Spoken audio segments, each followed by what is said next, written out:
बालेश्वर फकीर मोहन महाविद्यालय छात्री AIIMS बर्ण ward रे जीवन सह संघर्ष करुछंती। तांको शरीरर 95% पोड़ी जाइछि। छात्रींको अवस्था अति संकटापन्न रहिछि। तेबे आगामी 24 घंटा बेस गुरुत्वपूर्ण बोली एम्स निर्देशक डाक्तर आशुतोष विश्वास सूचना देइछंती। एपटे भुवनेश्वर एम्स जाई परिस्थिति तदारख करिछंती मुख्यमंत्री मोहन चरण माझी। पीड़ितांको चिकित्सार तदारख 8 जणिया विशेषज्ञ कमिटी करुछंती। एही 8 जणिया डाक्तरी टीम पूरा चिकित्सा व्यवस्थार मॉनिटरिंग करुछंती। एही घटनारे उच्च शिक्षा विभाग तुरंत कार्यानुष्ठान ग्रहण करी कॉलेज अध्यक्ष दिलीप कुमार घोष और अभियुक्त सहकारी प्रोफेसर समीर कुमार साहू को निलंबित करिछंती। एथि सहित सहकारी प्रोफेसर जनंकु गिरफ करी कोर्ट चालाण मध्य करा जाइछि। एम्स जाई पीड़ितांकु भेटिबा परे मुख्यमंत्री प्रतिक्रिया दे कहिछंती एफएम कॉलेज छात्रींको परिस्थिति जटिल,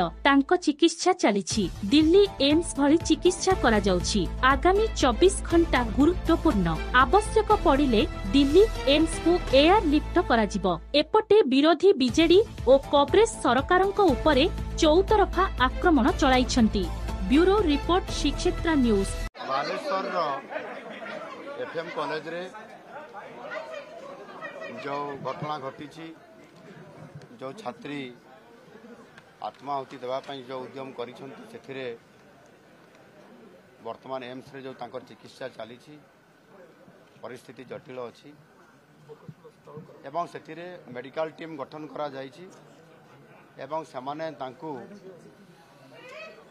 तांको चिकित्सा करूछंती। दिल्ली रो एम्स रे जो स्टैंडर्ड रो चिकित्सा करा जाउछि एक्जाक्टली सही स्टैंडर्ड रो चिकित्सा करा जाउछि एवं निश्चित भाव रे चिकित्सा जहाँ होउछि मु जहाँ डाक्तर टीम सहित आलोचना करली सेथिरे समाने संपूर्ण भाव रे चिकित्सा ठीक भाव रे करूछंती एवं आज मध्य आगामी 24 घंटा पेशेंट पाई गुरुत्वपूर्ण समय अछि एवं सेथिपाई दिल्ली एम्स रो जो टीम अछंती से एम्स रो टीम सहित मध्य आज एक समाने ऑनलाइन रे वर्चुअल मोड रे मीटिंग करिवे। एम्स रो दिल्ली रो जो माने मुखिया अछंती तांकर परामर्श नेबे एवं समान दिल्ली रे जो चिकित्सा सही चिकित्सा भुवनेश्वर एम्स रे मध्य हबो एवं आगामी दिन में जहाँ पदक्षेप नेबा कथा 24 घंटा भितर सामने नेबे सरकार तरफरु एम्स तरफरु एवं तांकर झीर पिता माता बापा माँ एवं तांको भाई तांको सहित आम कथा हलु तांको आश्वासन देइछु एवं ये चिकित्सा दिल्ली भलिया ही हबो।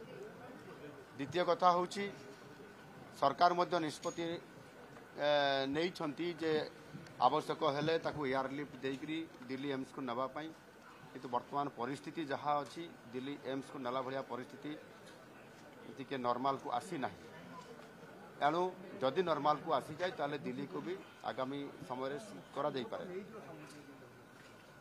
बाकी जो माने ये जो परिस्थिति है जो घटना होती कॉलेज रे परिस्थिति जो घटना को लेकरी उच्च शिक्षा विभाग तरफ समस्त प्रकार पदक्षेप निया हेइछि एवं जो तदंतकारी टीम गोटे जाइछंती समाने जो रिपोर्ट करिवे से आधार रे मध्य जो माने एथिरे दोषी अछंती बा इन्वॉल्व अछंती समानक ऊपर सरकार दृढ़ कार्यानुष्ठान ग्रहण करिवे एवं आगामी दिन रे मध्य प्रत्येक जो कॉलेज मानकरे प्रतिष्ठान मानकरे ई प्रकार गोटे हरासमेंट करा जाउछि झियो मानकु एवं सेथिरे सेक्सुअल हारासमेंट कथा जो परिस्थिति आसी सरकार निश्चित भाव में आगुआ भाव में पदक्षेप नेबे जमती एभली पुनरावृत्ति आगामी दिन में घटना न घटो से आम सरकार निश्चित भाव में चेष्टा करेंगे।